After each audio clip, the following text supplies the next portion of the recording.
شروع اللہ کا نام لے کر جو بڑا مہربان نہایت رحم والا ہے۔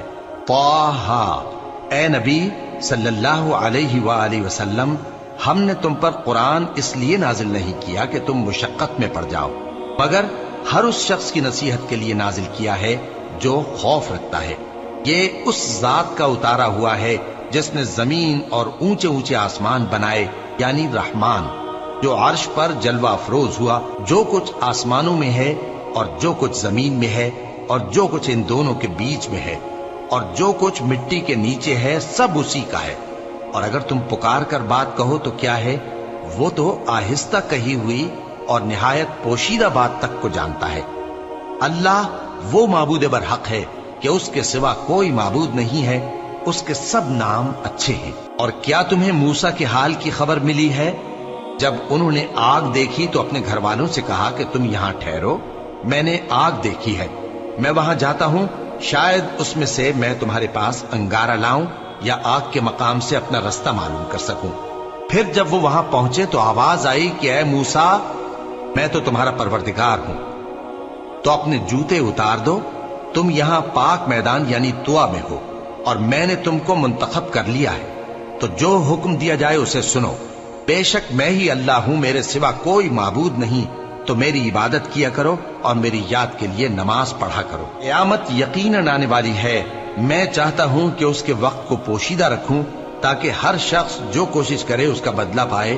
تو جو شخص اس پر ایمان نہیں رکھتا اور اپنی خواہش کے پیچھے چلتا ہے، کہیں تم کو اس کے یقین سے روک نہ دے، تو اس صورت میں تم ہلاک ہو جاؤ۔ اور اے موسیٰ، یہ تمہارے داہنے ہاتھ میں کیا ہے؟ انہوں نے کہا، یہ میری لاٹھی ہے، اس پر میں ٹیک لگاتا ہوں اور اس سے اپنی بکریوں کے لیے پتے جھاڑتا ہوں، اور اس میں میرے اور بھی کئی فائدے ہیں۔ فرمایا کہ موسیٰ اسے زمین پر ڈال دو، تو انہوں نے اس کو ڈال دیا اور وہ یکا یک سانپ بن کر دوڑنے لگا۔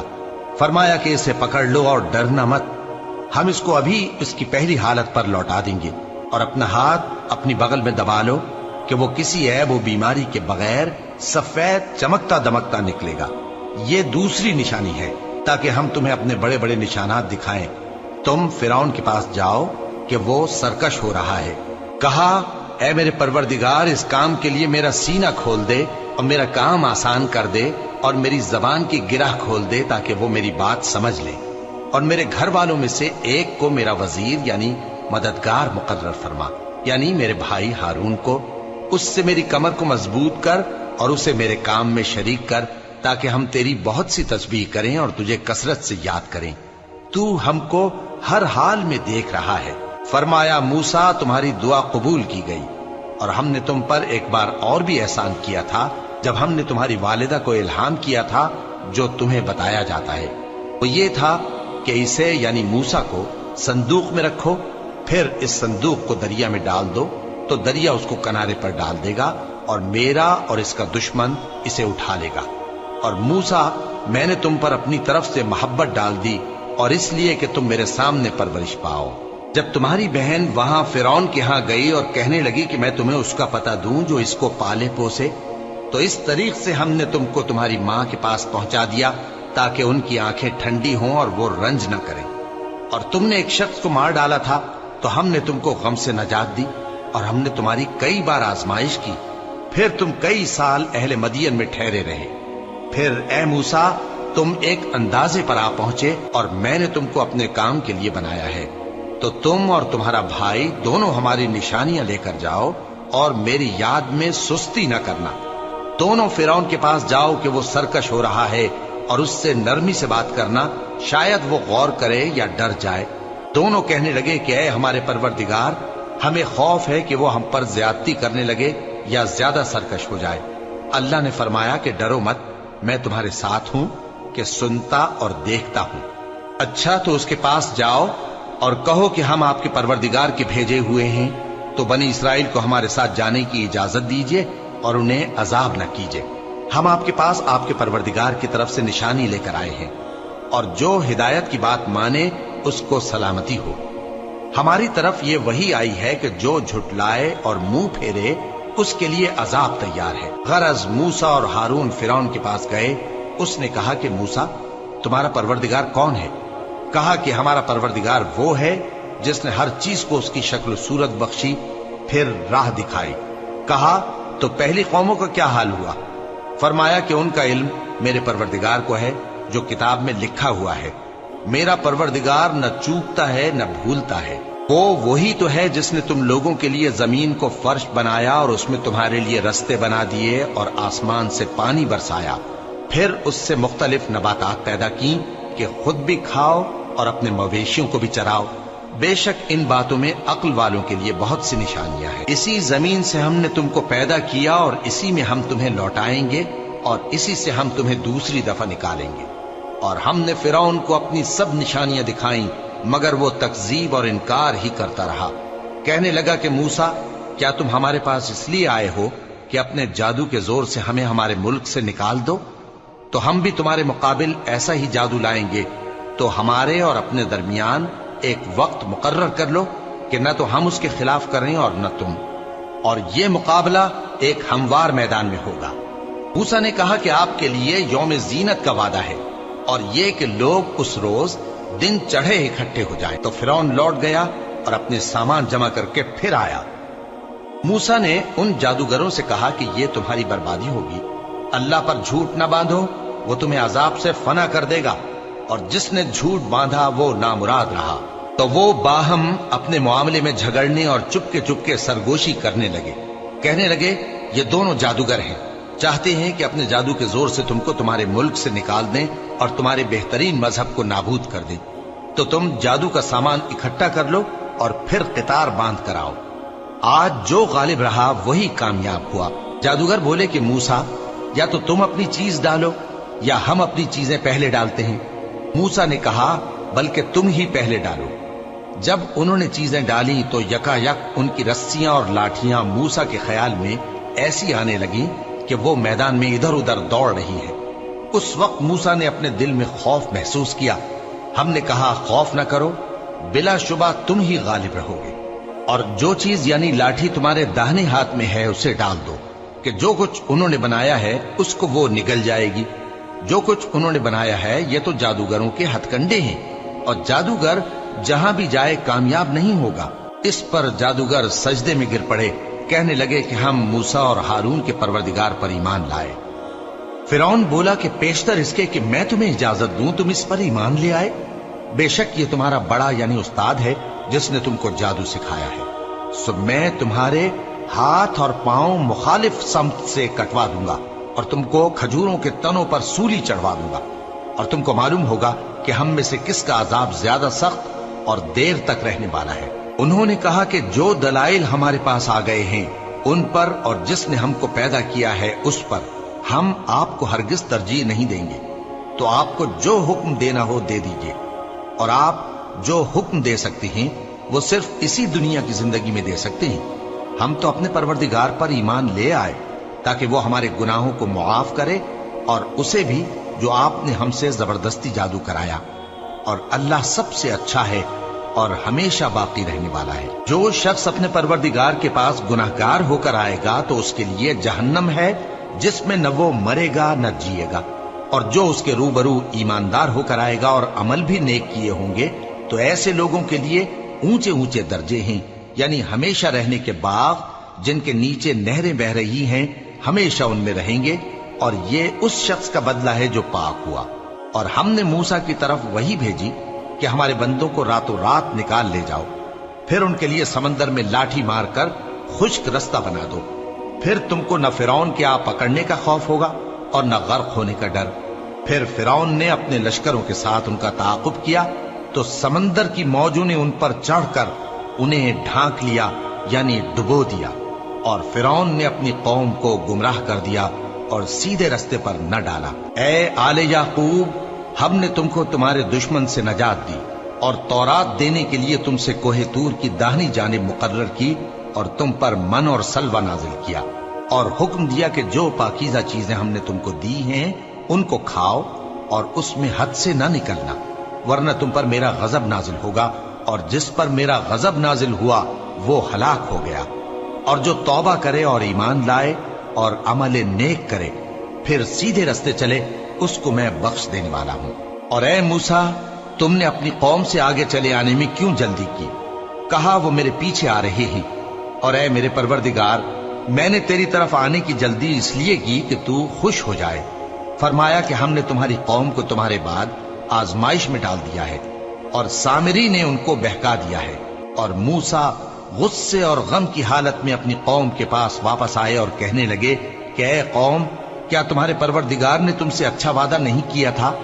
کیا میری جدائی کی مدت تمہیں لمبی معلوم ہوئی، یا تم نے یہ چاہا کہ تم پر تمہارے پروردگار کی طرف سے غضب نازل ہو، اور اس لیے تم نے مجھ سے جو وعدہ کیا تھا اس کے خلاف کیا؟ وہ کہنے لگے کہ ہم نے اپنے اختیار سے آپ سے وعدہ خلافی نہیں کی، لیکن ہم ان لوگوں کے زیوروں کا بوجھ اٹھائے ہوئے تھے، پھر ہم نے اس کو آگ میں ڈال دیا، اور اسی طرح سامری نے ڈال دیا۔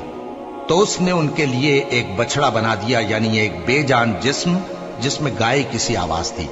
تو لوگ کہنے لگے کہ یہی تمہارا معبود ہے اور یہی موسیٰ کا معبود ہے، مگر وہ بھول گئے ہیں۔ تو کیا یہ لوگ نہیں دیکھتے کہ وہ ان کی کسی بات کا جواب نہیں دیتا، اور نہ ان کے نقصان اور نفع کا کچھ اختیار رکھتا ہے؟ اور ہارون نے ان سے پہلے ہی کہہ دیا تھا کہ لوگوں، اس کے ذریعے تمہیں فتنے میں ڈال دیا گیا ہے، اور تمہارا پروردگار تو رحمان ہی ہے، تو میری پیروی کرو اور میرا کہا مانو۔ وہ کہنے لگے کہ جب تک موسیٰ ہمارے پاس واپس نہ آئیں، ہم تو اس کی پوجا پر قائم رہیں گے۔ پھر موسیٰ نے ہارون سے کہا کہ اے ہارون، جب تم نے ان کو دیکھا تھا کہ گمراہ ہو گئے ہیں تو تم کو کس چیز نے روکا تھا؟ یعنی اس بات سے کہ تم میرے پیچھے چلے آؤ، بھلا تم نے میرے حکم کے خلاف کیوں کیا؟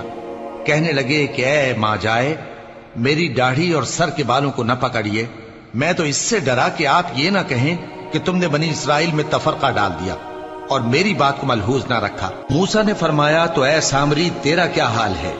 اس نے کہا کہ میں نے ایسی چیز دیکھی جو اوروں نے نہیں دیکھی، تو میں نے فرشتے کے نقش پا سے مٹی کی ایک مٹھی بھر لی، پھر اس کو بچڑے کے جسم میں ڈال دیا، اور مجھے میرے جی نے اس کام کو اچھا بتایا۔ موسیٰ نے کہا جا، تجھ کو دنیا کی زندگی میں یہ سزا ہے کہ کہتا رہے کہ مجھ کو ہاتھ نہ لگانا، اور تیرے لیے ایک اور وعدہ ہے، یعنی عذاب کا جو تجھ سے ٹل نہ سکے گا، اور جس معبود کی پوجا پر تو جمع ہوا تھا اس کو دیکھ، ہم اسے جلا دیں گے، پھر اس کی راکھ کو اڑا کر دریا میں بکھیر دیں گے۔ تمہارا معبود تو اللہ ہی ہے، جس کے سوا کوئی معبود نہیں، اس کا علم ہر چیز پر محیط ہے۔ اس طرح ہم تم سے وہ حالات بیان کرتے ہیں جو گزر چکے ہیں، اور ہم نے تمہیں اپنے پاس سے نصیحت کی کتاب عطا فرمائی ہے۔ جو شخص اس سے منہ پھیرے گا وہ قیامت کے دن گناہ کا بوجھ اٹھائے گا۔ ایسے لوگ ہمیشہ اس عذاب میں مبتلا رہیں گے، اور یہ بوجھ قیامت کے روز ان کے لیے برا ہوگا، جس روز سور پھونکا جائے گا، اور ہم گناہگاروں کو یوں اکٹھا کریں گے کہ ان کی آنکھیں نیلی نیلی ہوں گی۔ تو وہ آپس میں آہستہ آہستہ کہیں گے کہ تم دنیا میں صرف 10 ہی دن رہے ہو، جو باتیں یہ کریں گے ہم خوب جانتے ہیں۔ اس وقت ان میں سب سے اچھی راہ والا یعنی عاقل و ہوش مند کہے گا کہ نہیں، بلکہ صرف ایک ہی روز ٹھہرے ہو۔ اور اے نبی صلی اللہ علیہ وآلہ وسلم، لوگ تم سے پہاڑوں کے بارے میں دریافت کرتے ہیں، کہہ دو کہ میرا رب ان کو راکھ بنا کر بکھیر دے گا، پھر زمین کو ہموار میدان کر چھوڑے گا جس میں تم کوئی نشیب و فراز نہ دیکھو گے۔ اس روز لوگ پکارنے والے کے پیچھے چلیں گے اور اس کی پیروی سے انحراف نہ کر سکیں گے، اور رحمان کے سامنے آوازیں پست ہو جائیں گی، تو تم ایک ہلکی آواز کے سوا کوئی آواز نہ سنو گے۔ اس روز کسی کی سفارش کچھ فائدہ نہ دے گی مگر اس شخص کی جسے رحمان اجازت دے اور اس کی بات کو پسند فرمائے۔ جو کچھ ان کے آگے ہے اور جو کچھ ان کے پیچھے ہے وہ اس کو جانتا ہے، اور وہ اپنے علم سے اللہ کے علم کا احاطہ نہیں کر سکتے۔ اور اس زندہ و قائم کے روبرو منہ لٹک جائیں گے، اور جس نے ظلم کا بوجھ اٹھایا وہ نامراد رہا، اور جو نیک کام کرے گا اور مومن بھی ہوگا تو اس کو نہ ظلم کا خوف ہوگا اور نہ نقصان کا۔ اور ہم نے اس کو اسی طرح کا قرآن عربی نازل کیا ہے، اور اس میں طرح طرح کے ڈراوے بیان کر دیے ہیں تاکہ لوگ پرہیزگار بنیں یا اللہ ان کے لیے نصیحت پیدا کر دے۔ تو اللہ جو سچا بادشاہ ہے، عالی قدر ہے، اور قرآن کی وحی جو تمہاری طرف بھیجی جاتی ہے اس کے پورا ہونے سے پہلے قرآن کے پڑھنے میں جلدی نہ کیا کرو، اور دعا کرو کہ میرے پروردگار مجھے اور زیادہ علم دے۔ اور ہم نے پہلے آدم سے عہد لیا تھا مگر وہ اسے بھول گئے، اور ہم نے ان میں ارادے کی پختگی نہ پائی۔ اور جب ہم نے فرشتوں سے کہا کہ آدم کے آگے سجدہ کرو تو سب سجدے میں گر پڑے مگر ابلیس نے انکار کیا۔ اس پر ہم نے فرمایا کہ آدم، یہ تمہارا اور تمہاری بیوی کا دشمن ہے، تو یہ کہیں تم دونوں کو بہشت سے نہ نکلوا دے، پھر تم تکلیف میں پڑ جاؤ، جہاں تم کو یہ آسائش ہے کہ نہ بھوکے رہو نہ ننگے، اور یہ کہ نہ پیاسے رہو اور نہ دھوپ کھاؤ۔ پھر شیطان نے ان کے دل میں وسوسہ ڈالا اور کہا کہ آدم، بھلا میں تم کو ایسا درخت بتاؤں جو ہمیشہ کی زندگی کا باعث ہو اور ایسی بادشاہت کہ کبھی زائل نہ ہو؟ سو دونوں نے اس درخت کا پھل کھا لیا تو ان پر ان کی شرمگاہیں ظاہر ہو گئیں اور وہ اپنے اوپر بہشت کے پتے چپکانے لگے، اور آدم نے اپنے پروردگار کے حکم کے خلاف کیا تو وہ اپنے مقصد سے بے راہ ہو گئے۔ پھر ان کے پروردگار نے ان کو نوازا تو ان پر مہربانی سے توجہ فرمائی اور سیدھی راہ بتائی۔ فرمایا کہ تم دونوں یہاں سے نیچے اتر جاؤ، تم میں بعض کے دشمن ہوں گے، پھر اگر میری طرف سے تمہارے پاس ہدایت آئے تو جو شخص میری ہدایت کی پیروی کرے گا وہ نہ گمراہ ہوگا اور نہ تکلیف میں پڑے گا، اور جو میری نصیحت سے منہ پھیرے گا اس کی زندگی تنگ ہو جائے گی، اور قیامت کو ہم اسے اندھا کر کے اٹھائیں گے۔ وہ کہے گا کہ میرے پروردگار، تو نے مجھے اندھا کر کے کیوں اٹھایا؟ میں تو دیکھتا بھالتا تھا۔ اللہ فرمائے گا کہ ایسا ہی چاہیے تھا، تیرے پاس ہماری آیتیں آئیں تو تو نے ان کو بھلا دیا، اسی طرح آج ہم تجھ کو بھلا دیں گے۔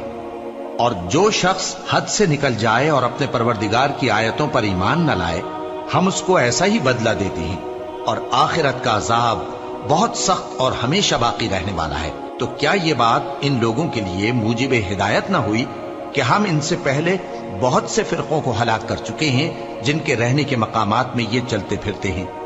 عقل والوں کے لیے اس میں بہت سی نشانیاں ہیں، اور اگر ایک بات تمہارے پروردگار کی طرف سے پہلے صادر اور جزائے اعمال کے لیے ایک میعاد مقرر نہ ہو چکی ہوتی تو نزول عذاب لازم ہو جاتا۔ پس جو کچھ یہ بکواس کرتے ہیں اس پر صبر کرو، اور سورج کے نکلنے سے پہلے اور اس کے غروب ہونے سے پہلے اپنے پروردگار کی تسبیح و تحمید کیا کرو، اور رات کی کچھ گھڑیوں میں بھی اس کی تسبیح کیا کرو، اور دن کے مختلف اوقات یعنی دوپہر کے وقت بھی، تاکہ تم خوش ہو جاؤ۔ اور کئی طرح کے لوگوں کو جو ہم نے دنیا کی زندگی میں آرائش کی چیزوں سے نوازا ہے تاکہ ان کی آزمائش کریں، ان پر نگاہ نہ کرنا، اور تمہارے پروردگار کی عطا فرمائی ہوئی روزی بہت بہتر اور باقی رہنے والی ہے۔ اور اپنے گھر والوں کو نماز کا حکم کرو اور اس پر قائم رہو۔ ہم تم سے روزی کے خواستگار نہیں، بلکہ تمہیں ہم روزی دیتے ہیں، اور نیک انجام اہل تقوی کا ہے۔ اور کہتے ہیں کہ یہ پیغمبر اپنے پروردگار کی طرف سے ہمارے پاس کوئی نشانی کیوں نہیں لائے؟ کیا ان کے پاس پہلی کتابوں کی نشانی نہیں آئی؟ اور اگر ہم ان کو پیغمبر کے بھیجنے سے پیشتر کسی عذاب سے ہلاک کر دیتے تو یہ کہتے کہ اے ہمارے پروردگار، تو نے ہماری طرف کوئی پیغمبر کیوں نہ بھیجا کہ ہم ذلیل اور رسوا ہونے سے پہلے تیرے احکام کی پیروی کرتے۔ کہہ دو کہ سب نتائج اعمال کے منتظر ہیں، سو تم بھی منتظر رہو، ان قریب تم کو معلوم ہو جائے گا کہ دین کے سیدھے رستے پر چلنے والے کون ہیں اور جنت کی طرف راہ پانے والے کون ہیں، ہم یا تم۔